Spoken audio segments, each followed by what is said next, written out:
So today we'll start properly with 3D. See, like yesterday we saw, if you have any 3D object like this, and if you will pull or push the object from any direction, so suppose in this direction I am pulling the object, so this load will increase the length of the specimen. So this load you say as P. So whenever there is increment in length, that time definitely this is tensile load, no doubt in that, and your strain about the length will be del L by L, and your del L will be positive. So this is how we'll be calculating strain. Now this load will not only generate strain in lengthwise, even it will generate strain in width and strain in height. So that strain in width you can write as del B by B, and definitely strain in height you can write as del H by H. Now suppose if I will apply one more load which is perpendicular to this, means this load is tensile in such a way that height wise the length will increase. Height wise means height will increase. So if I'll say that that load is P2, so because of that again you will be having increment in height. So see, we have L, B, H, 3 dimensions. If you will apply tensile load in this direction, then length will increase, this guy will decrease, this guy H will decrease. So because of this, whatever strain you will be getting, that strain will be del L by L, and these strains will be del B by B. This will also be del H by H. I am putting minus sign because if I will not put minus sign, then what will happen? This guy is already negative, so I am putting extra minus sign to make this positive. Why this guy is already negative? Because this del B value is negative. Why del B value is negative? Because width is increasing in the application of P1 load.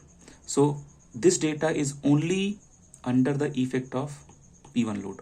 In same way, like here I explained, if you will apply load in axial direction, that is L direction, then this will be the phenomena. But if you will apply load in B direction, means L, B, H, apply load in B direction, then B wise, this B will increase, means del B by B will be positive, but minus del L by L and minus del H by H. Length will increase. So if you apply load in L, B, H direction, then this guy will be positive, this guy will be negative, and this guy will be negative, del L by L. So this is one load, suppose P2 acting in direction of P. This is another load system, suppose that is P3 acting in H direction. So if all the three will act together, suppose this is P1, means we have a box like this, 3D rectangular box I have considered, because explanation will be kind of easy. Here, here, and here loads I am applying. Consider P1, P2, and P3. So P3, because of P1 we have 3 strains. Because of P2 we have again 3 strains. Because of P3 we have again 3 strains. And you can see, if all the 3 will act together, then total change in length, del L by L because of P1 minus del L by L because of P2, and then again minus L by L because of this P3. So total 3 types of strains will come. You know that this nu is nothing but lateral strain, this is Poisson ratio, divided by longitudinal strain. Guys, don't be confused with the word about lateral and longitudinal. Longitudinal is nothing but the longest length, but not, it's like which length you are considering to increase, that is longitudinal, and all other will be lateral. Suppose in this block, if you are applying load like this, then this will be your axis, which will increase, and remaining people will decrease. Remaining means two other people. So this can be anything. You can consider as L or B or H, anything you can consider, and remaining two will go for other two. So Poisson ratio. My main motto is to teach you. I want to connect strains if in only one stress. Now you try to understand, because one strain gives you one stress. It means what? If I have three strains because of three different loads, then the combination of them will give me stress. Because you see, this strain is because of P1 load. In same direction, this stress because of P2 load. In same direction, this strain is because of P3 load. So all these three strains together will give me a new stress. So in 3D, if you want to calculate stress, we are using sigma symbol for stress. So this sigma symbol we are going to understand because of three different strains. You can say epsilon x, epsilon y, epsilon z. And this is because of load 1, load 1, load 1. Then we also had epsilon x, epsilon y, epsilon z because of load 2, load 2, load 2. Epsilon x because of load 3, epsilon y because of load 3, epsilon z because of load 3. So if I will collect these three people, then they became the resultant strain in x direction. So sigma I can get as sigma x. Okay. How will you get it? So see, sigma x, because of its own, the first thing will be E times of epsilon x because of first load. What is this x? This is showing you direction, in which direction we are considering. But we have these two extra people. So because of them, what will happen? Because of them, again, we have to find out lateral loading condition. New will come into picture. Let's understand by 2D, because 3D we can just directly write after seeing 2D. This is length L. This is D. And I am applying one load like this. This load I am saying as P. 1 you say. And this is another load, P2. See, one thing, you should not be confused. If I am applying P1 here, then here also it will be P1. It does not mean that P1, they will cancel each other, and because of that we don't have any stress developed inside. No, it is not like that. You can also show one side arrow and remaining side you can draw the wall, or you can fix that. So better way is to showing both side arrow. It is just showing like your member is elongated under the load of P1. That's why both side we are showing P1. Okay. If you will not apply this load, then what will happen? Only this P1 will take the member and start moving in this direction. So to balance that, to stop that motion, you have to apply some wall here or equal load. Then only this load will not be able to take the member and go. So what will happen? Then molecular disturbance will occur, stress will occur. So see, let's understand only because of P1 what are the things happening. So only because of P1, your strain 1 you say. Strain 1 means this direction I am considering as one direction, this direction 2 direction. So strain 1 because of P1 load I am talking. Very easy, del L by L. At the same time, one more strain will be there, that you can say strain 2, which is in this direction. Because of P1 only I am talking. That will be minus del D by D, or for time being don't use that minus, because this minus I will directly use to the Poisson's ratio. See, if you want to find out stress because of P1 loading, so in which direction you want to find out stress? Because right now we have P1 loading and P2 loading. If I will say find stress only because of P1, then very easy. Just stress formula is load, P load by area. Which area? This cross section area. your stress over, you solved out stress. But P2 is also acting. Because P2 is also acting, so even P2 will have some contribution in this direction. Let's understand that contribution. Okay, now here, how will you connect nu? Nu means this thing, Poisson's ratio, del D by D, put minus sign, divided by del L by L. Now here, you can find out del D by D value, and you can send this guy this side. So your minus del D by D value will be nu times del L by L value, and this minus also you send this side.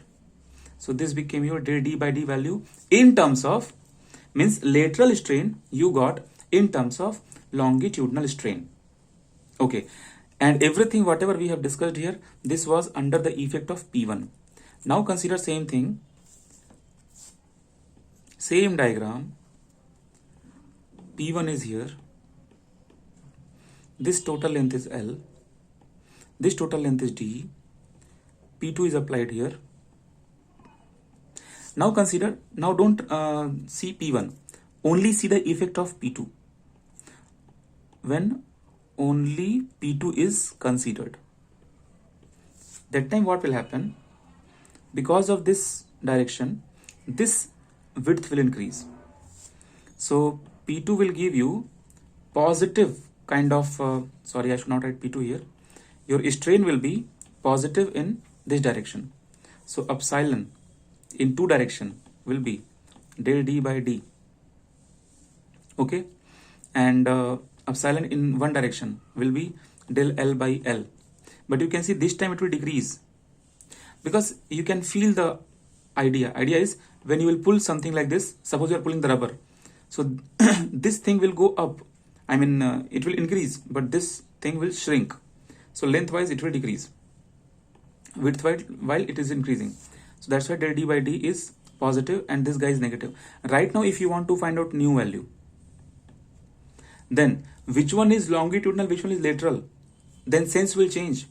This guy is increasing. Okay, so del D by D will behave like a positive part, or you can say longitudinal part, and with respect to this D by D, this now it will behave like a lateral part. Okay, so Poisson's ratio, if you want to write, you can write simply how? Del L by L divided by del D by D. Put here minus sign, and from here you can find out del D by D value again. So del D by D value will give you minus del L by L value, but extra part is 1 by nu will also come. Now you see this del by D value we got because of P2 application, and here what was your del D by D? Because of P1 application. So in second direction, because of P1 this guy was this much, and because of P1 this guy was this much. Where I'm trying to take you, we are getting two strains in one direction. In every direction we are having two strains. It means what? If I will talk about this direction, so in this direction we have one strain del L by L, this was because of P1, and we have one more strain minus del L by L, and this is also because of P1, sorry P2, this is because of P2. In this direction we had one strain del D by D, that was because of P1 with minus sign, and sorry, yes, correct, and one del D by D which was positive because of second loading P2. Feeling is which load will increase the length and other loads will decrease the length. Based on that we decide how the total strains are working. Now total strain in this direction, if you want to find out, then everything you should write in terms of strain. I mean all the strains you club together, and after that put in the equation stress is equal to E into strain. That's all, job over. You got the stress in that dimension. I will show you this. You can take a screenshot from this.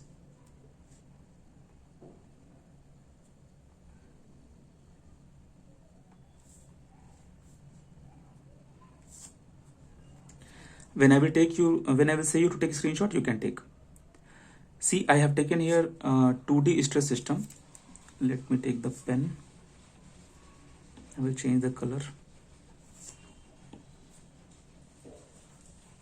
Now you guys can see, I have considered sigma 1 normal stress in x direction. You can see here in x direction. This is also x direction. Sigma 2 normal stress in y direction. Here you have sigma 2 in y direction. Take a screenshot of this much.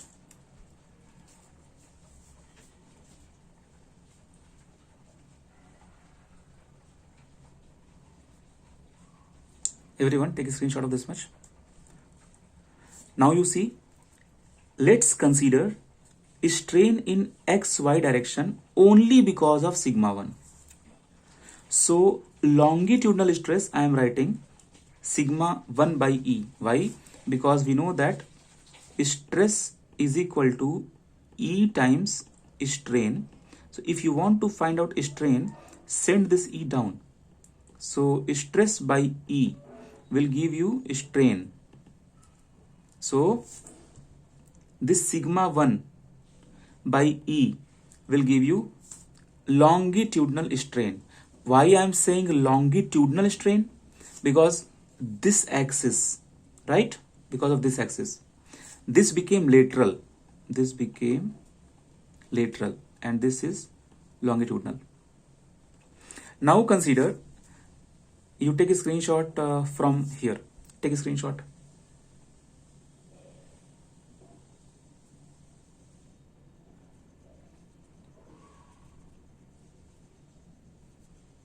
Okay.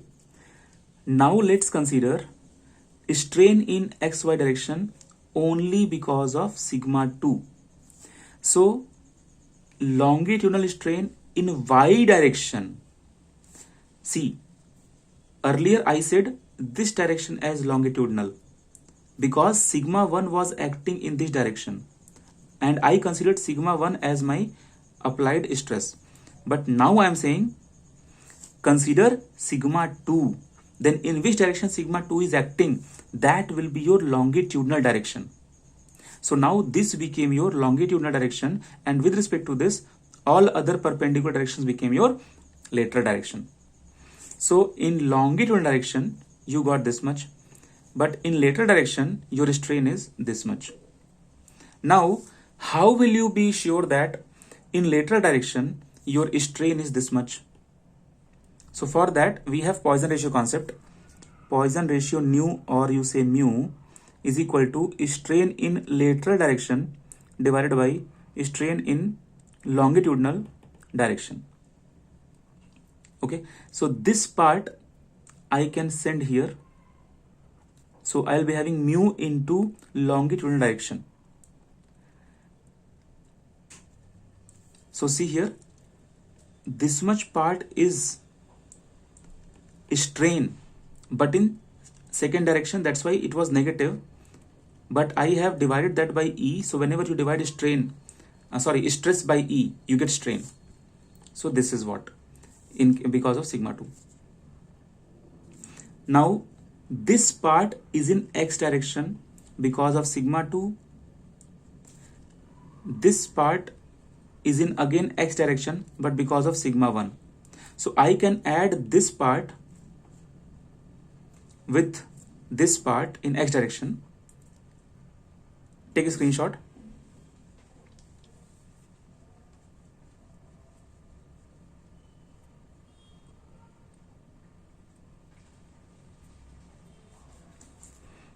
We can clearly see that we have total 4 strains developed, 2 in x direction, 2 in y direction. So I am just clubbing them x direction together and y direction together.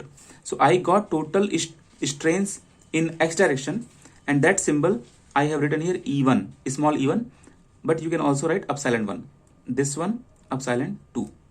Okay, now same strain you will convert into 3D picture like this. Take a screenshot of this.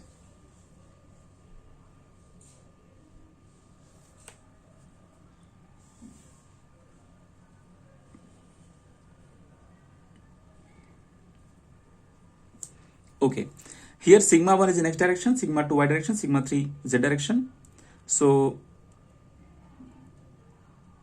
now from here you take a screenshot.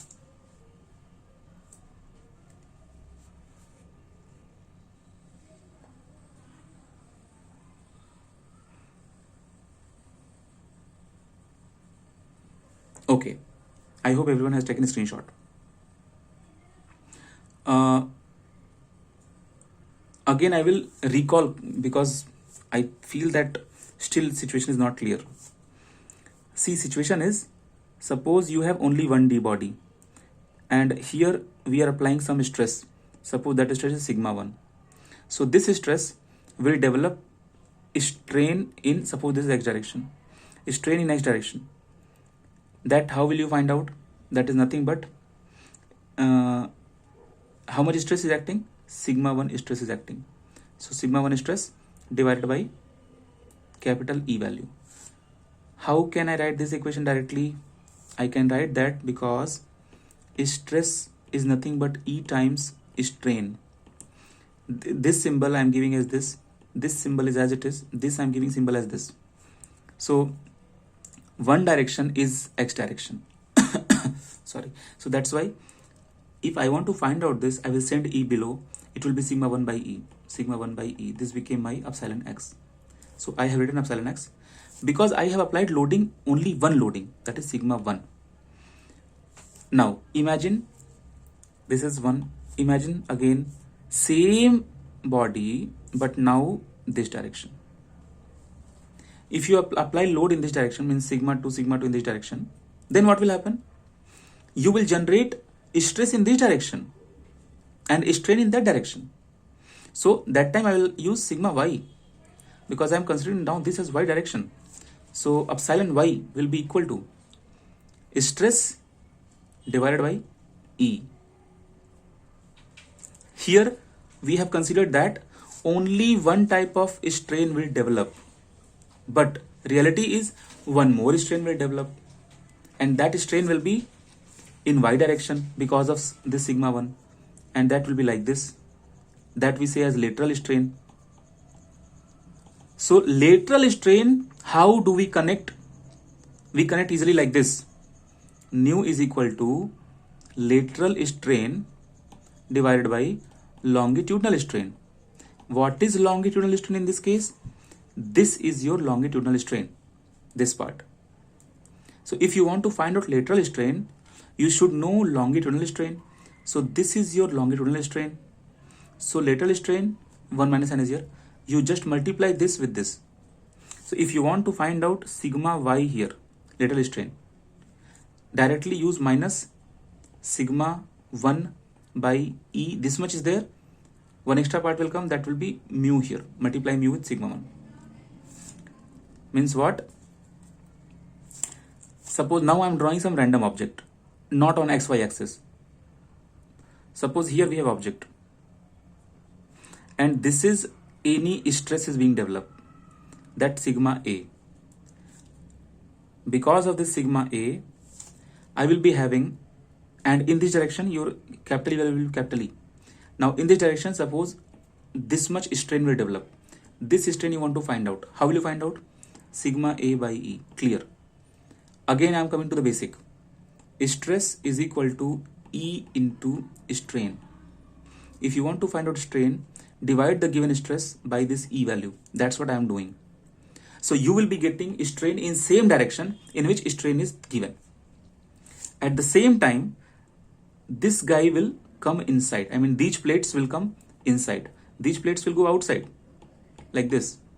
And these plates will come inside because of this stress.